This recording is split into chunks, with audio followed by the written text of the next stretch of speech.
Ken at Capital Advantage Tutoring. It's my job to get you past the 63, the 65, the 66, all the exams. I'm trying to go through a full playlist now. In order, we're doing broker dealers now. We'll do IAs. If I might even do IAs on this one, depending how long it takes or how bored I get. I think my playlist is pretty solid for this, but it's a little ad hoc, like all over the place. So I'm going to try to create a timeline one, and we'll go from there. Let's see how it goes. So this one's going to be about what is a broker dealer, what is an agent, how do they register on the state level, stuff like that. Now I'm going to try to give information all around, not just for the exam, but we're going to make sure that you come out of this video knowing what you need to know for the exam about broker dealers and agents. And depending, if you see that I start on the IA after, then it's a bonus, right? Good stuff. So let's start with this. What is a broker dealer? What's a broker dealer? A broker dealer, not an agent, a broker dealer is a firm. Remember that. A broker dealer is a firm. It's an entity. It's an entity that affects transactions, means executes transactions in securities. Now, as a business, okay. So if you do it if you're trading in your Schwab account or whatever, you're not a broker dealer because you're not a firm anyway.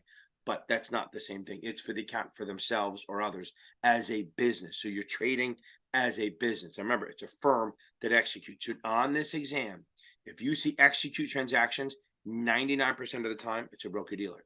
If you see give advice or make recommendations, even though broker dealers can make recommendations, pretty much if they say make recommendations, they're talking about investment advisors. So some of the questions you're going to get is, how do they get paid? Well, they can get commissions if they act as an agent in an agent capacity. So what's an agent capacity?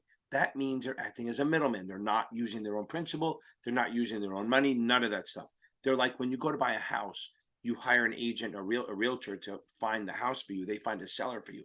You don't buy it from the realtor. You buy it from the person they find. I want to buy a house. This is my range. They find a house for you. They find a seller, and then they just meet you up, and then they do the middle, and then they charge a commission. That's an agency transaction. That's one way. That's the broker. So remember, ABC, agent, broker, commission. Now, the other one is if they act as a principal, they can get markup and marked down. So that's if they act as a principal, they're using their own inventory. So if you go to buy shares at 40, they're going to sell it to you at 40 and add a little markup.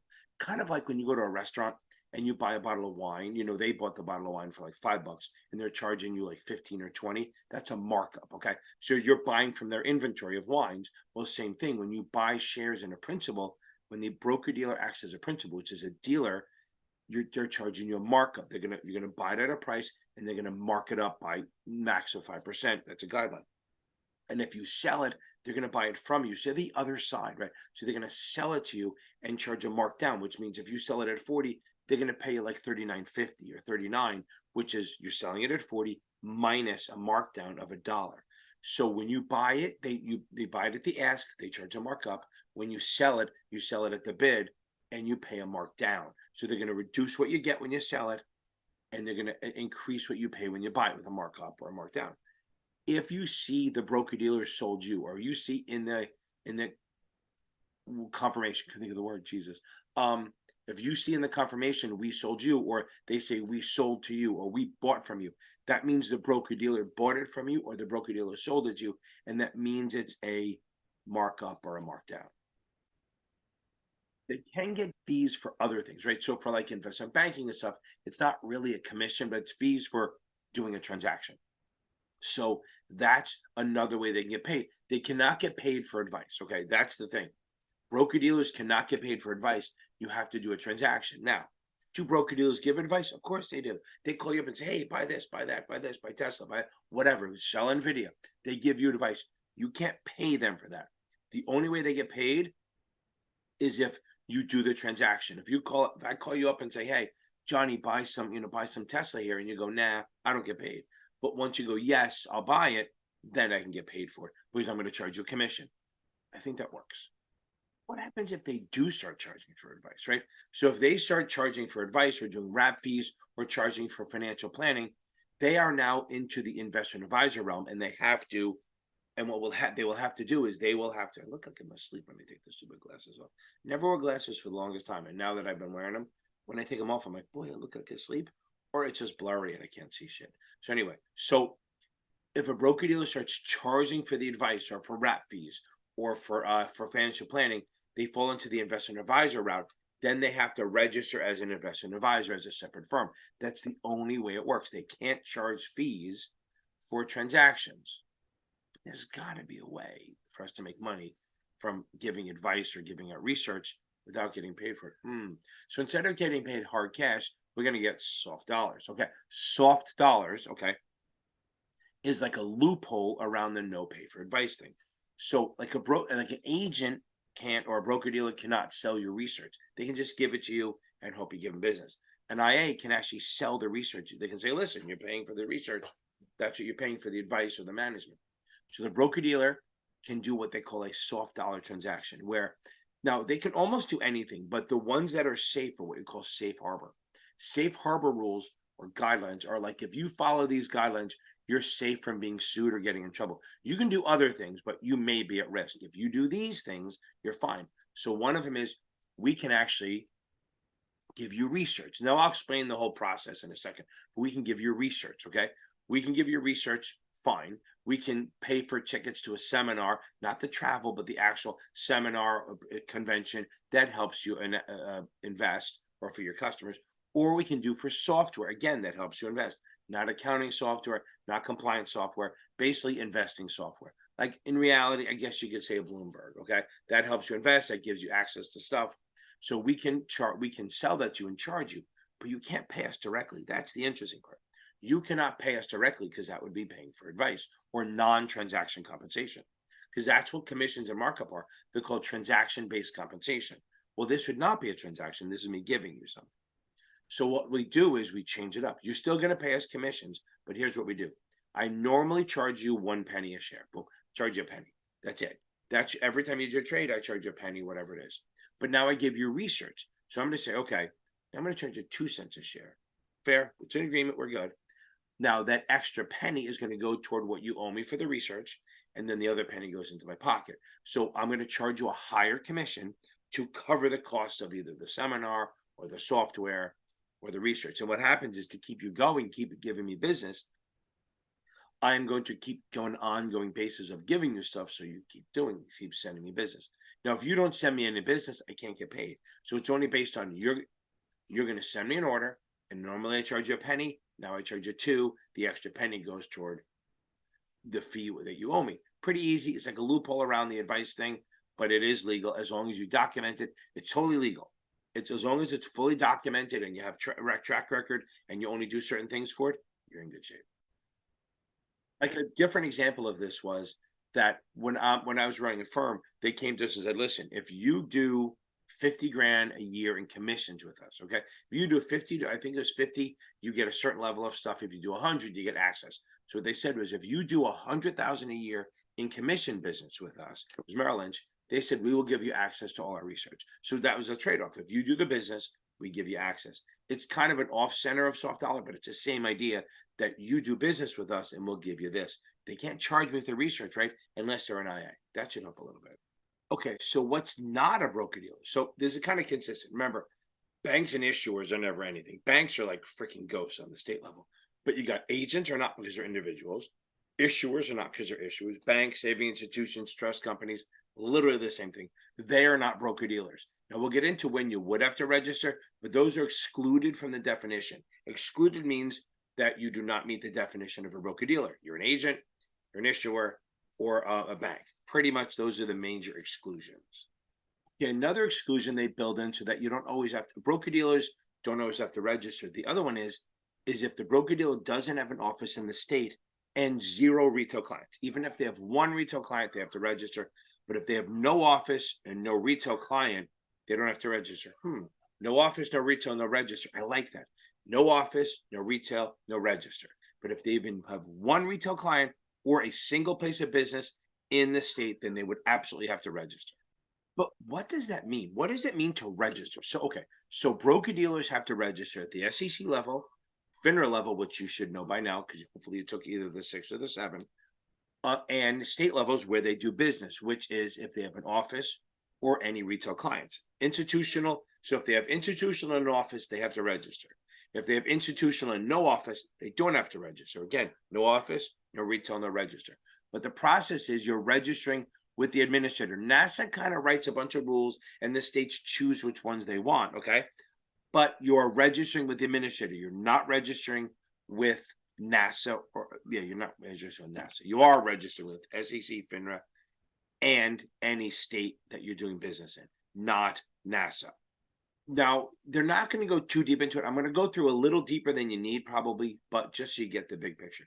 When you apply, use a Form BD, broker-dealer, form broker-dealer. That's the same one you use for the SEC and FINRA. So what happens is you register with the SEC, FINRA, SEC, then FINRA, then the state. So when you go to apply to a state, you'll plug in, oh, Alabama and Louisiana. You'll click them. That application will automatically in the CRD system, which is where you file it electronically, go to the states. Now, there are some states that don't do electronic yet, but don't worry about it. Not your fucking problem. Okay. Not your problem. So now you file the Form BD and it's going to list a lot of stuff like, it's going to put then when they say applicant or registrant, in this case, they mean the firm. When it's an agent, they mean the individual.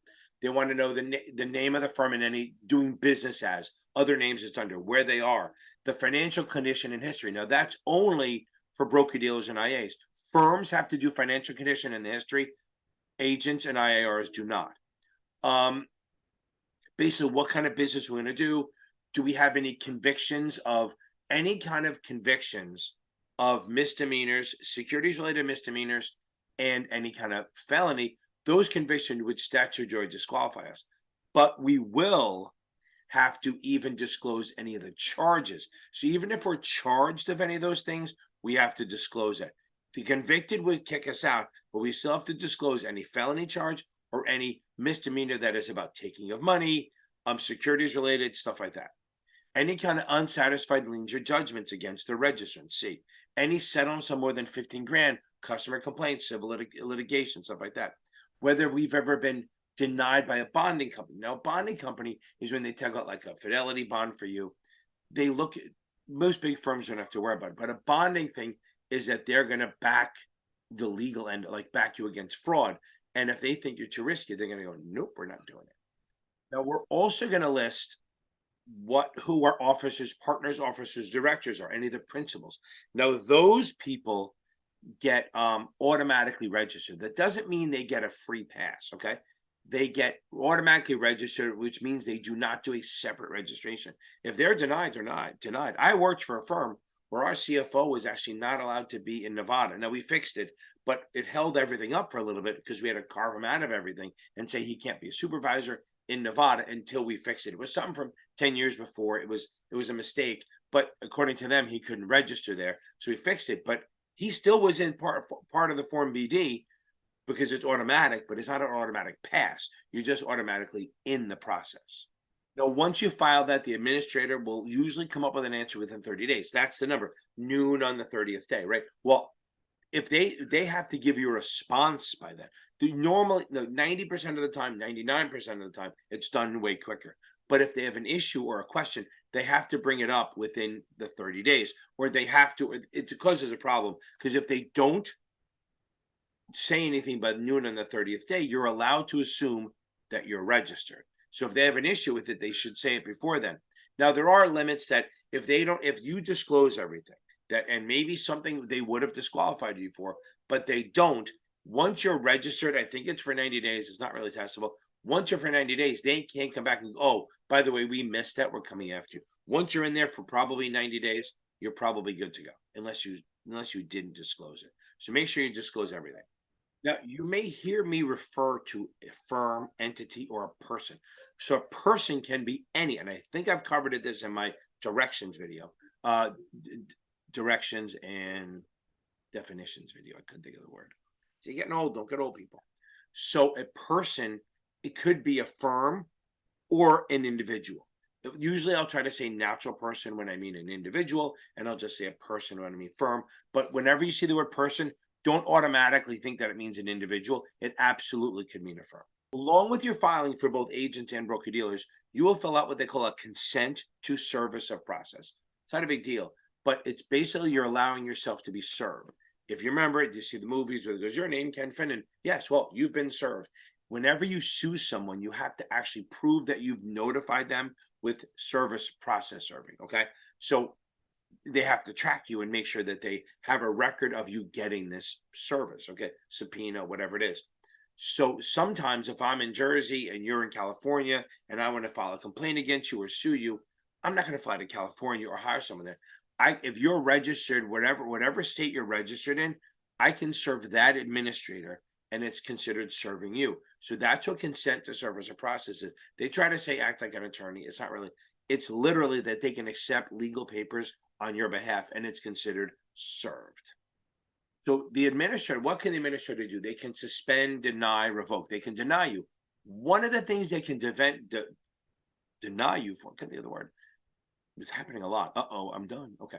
I'm going to do a lot of videos now before my brain goes to mush. They can deny, I was going to say defending it. They can deny you for lack of knowledge, not lack of experience. Okay. Lack of experience isn't a reason by itself, but lack of knowledge is. And that's why you have to take these exams to prove you have the knowledge. In reality, it's never going to work. But technically, if you could prove to the administrator that you have enough knowledge, they could waive it. Okay. They're not going to. Don't go into the administrator's office and say, Ken told me you can give me a little oral quiz and go there. No. Okay. Can't do it. Okay. It's not going to happen. Technically, they don't have to do the test, but they've all subscribed under the USA to allow the 63, the 65, and the 66 to act as a proof of knowledge, which is kind of crazy. Because think about it.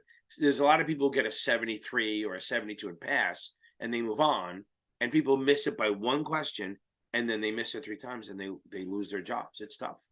Another thing they may require is what they call the surety bond. The surety bond is a bond, like again, like a bail bondsman, where you pay $500, okay, to an insurance company, and they will guarantee a $35,000 payment. It's to cover legal costs and legal issues, okay? Again, it's not that much. It's 35 grand. They can waive it if your firm is big enough. If they can show that your net worth or net worth for IAs, net capital for broker dealers, if they can prove that your net capital is high enough, then they may waive it going, yeah, we know they have the money. But a surety bond would be required for broker dealers, IAs, and agents if they have custody. Now, what's custody? Custody is really just having ownership of your money or your securities. So if I have full discretion, which I just did a video on that, if you have full discretion, that's custody. Limited discretion isn't, because remember, limited means you can't touch the money. You can just do trades. So it's not custody. If you're named as a trustee on the account, that's custody. If you accept checks and don't forward or return cash to a third party and don't forward or return it within 3 days, that's custody. Now, for advisors, which isn't here, if you accept prepaid legal fees of $500 or more 6 months in advance, not for the next 6 months, 6 months in advance of 500 or more, then that will be custody. There's a couple other things. Oh, if you send statements to the customer versus the broker dealer, the broker dealer, you have custody. So in reality, I try to always think, unless it's like an introducing broker dealers are kind of assumed to have custody because they send the statements out, they hold the money, stuff like that. So I always assume a broker dealer has custody unless they say otherwise. It makes it easier. But again, you only have to do a surety bond if you have custody. If you don't have custody, no surety bond is required because it's literally just for that. Now you're going to register and you have 30 days to this. And this is for broker dealers and agents. Okay. You register again, like I told you, it's 30 days after. It always expires on December 31st, no matter when you do it. So if you register on December 10th, it's going to expire 21 days later. You have to re-up. So again, I'm still bitter about something. I worked at a firm called Westpac. About 15 people were going to coming in from Australia end of December, like December 25th or something. 15 people, and they all had their licenses. They were going to register them with their firm. And I said, wait a second, why don't you just wait till January? They went back and forth, and they did it because I said, look, one, they're Australian, not going to do anything the last couple of weeks of December. They're off on vacation. It's like summer. So they're not going to do anything. And just wait till January 1, do it one. You only have to pay one fee. They did it. They saved money. Do I get credit for it? No, I got nothing. But make sure we know, no matter when you register, it ends on December 31st, and that's when it expires. And there's no such thing as prorated. So if you file end of December, you're paying the full year's fees for the previous year, and it ends on the 31st. Now let's go quickly over the forms you need. So if it's a broker dealer, they use a form BD. And when you leave, it's a BDW. So remember, you can leave. The firm can leave the state too. So I have an example. So when I was at, again, Westpac, we had a broker dealer in Ohio because we had no office, but we had hedge fund clients. And Ohio at the time didn't consider hedge funds as institutions, so they were considered non-institutional. So we had to register. Right around I think it was around October, they changed the rule saying hedge funds and money managers are institutions. So we pulled out. Sorry. Doesn't always work. So we pulled out and we filed the BDW. We only pulled out for that state. So that's called a partial BDW. A full is you shut down your firm. So a BDW is when you shut down, when you leave a firm, you leave a state or something like that. If it's a full BDW, you're shutting down your firm. If it's a partial, then it's just going to be like that state. When an agent registers, they use a U4. And when they leave, it's a U5. Now, what's interesting, and we're going to go more into the agent stuff, but these are all good stuff. So when you started a firm, it's your responsibility to make sure that the state knows. So the actual technical, what really happens is not the way it is, but testing wise, you have to know. If you work at a firm, you file the U4, you're in there. When you leave, they file a U5 within 30 days. And if you just say you leave JP Morgan and go to Edwards, right? Edward Jones, you're going to leave. JP Morgan has to tell the state, you have to tell the state, but that's really you just making sure the U5 is filed. And then when you start at Edward Jones, you have to file the U4, and so does Edward Jones. So when an agent leaves or goes in, both the firm and the agent have to let the administrator know. Now, again, the agent doesn't really do it. They just make sure the firm did it. So if you leave one firm to another, there's basically 4 notifications. The firm saying you left, you saying you left, you saying you started at a new firm, and the firm saying you started there. So all of them do it. Now let's jump to the next one. That's U4 and U5. Investment advisor uses Form ADV to register, ADVW to leave. An investment advisor rep also uses a U4 to register and a U5 to leave. Now, when a broker dealer is registered, they have a net capital requirement. That's like equity, okay? It's basically the liquid net worth of a firm. There are requirements, and basically the SEC sets requirements. The administrator cannot set requirements higher than the SEC, and they're not going to do lower. So literally, the SEC sets the requirements, and if you know, that's like, there's a $5,000 BD because you do this. It's a $100,000 BD because you do that. It's $250 or prime. You're not going to get questioned on this, but the SEC determines your net cap requirements based on what you're doing, whether you're taking positions or whatever your actions are as a broker dealer. They base it on that. So the SEC is going to set that. The administrator just goes, hey, we're going to use the same number. If you are registered in a state, all advertising, sales literature, and written materials like pamphlets, circulars, form letters, all that stuff to be distributed must be filed with the administrator, unless it's an exempt security, an exempt transaction, or federal covered securities.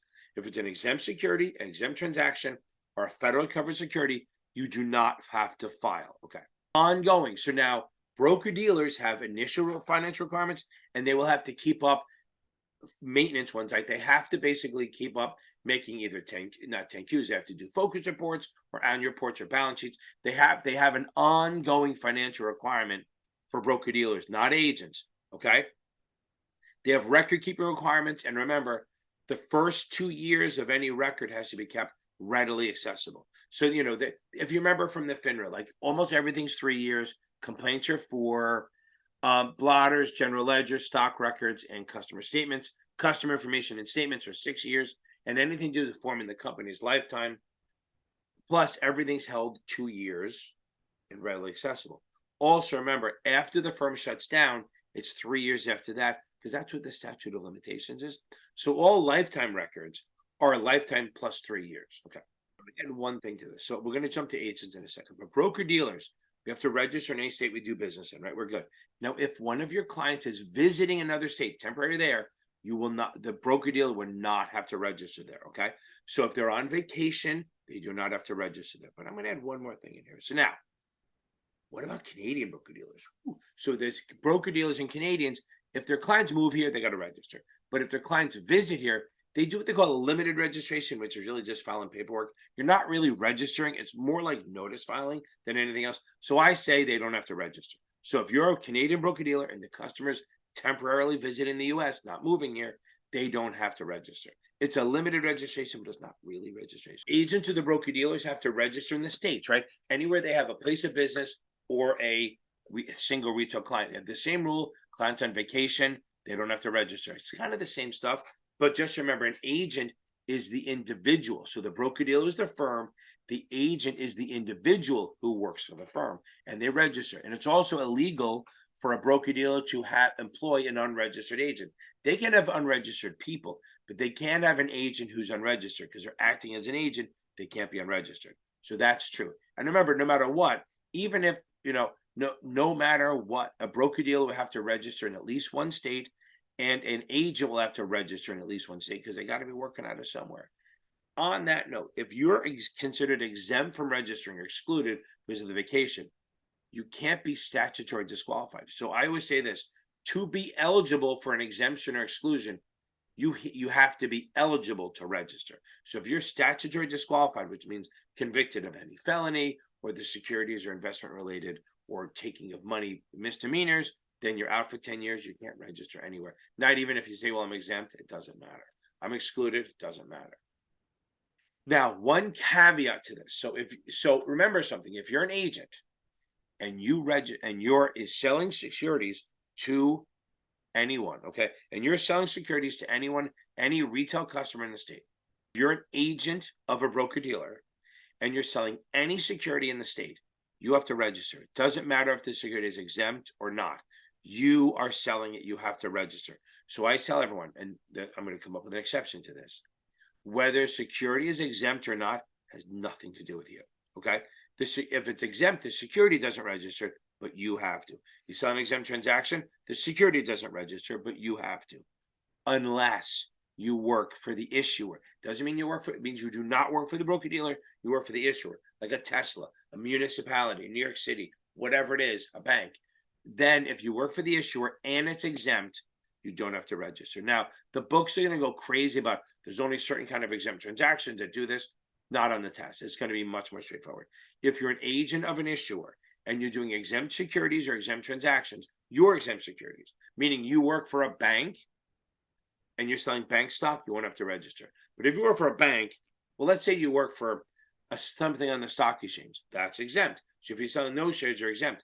But if you're selling like munis, then you would have to register. So it's literally you're selling your own shares. You're an agent of your issuer selling your stuff, which is exempt. Then you would not have to register.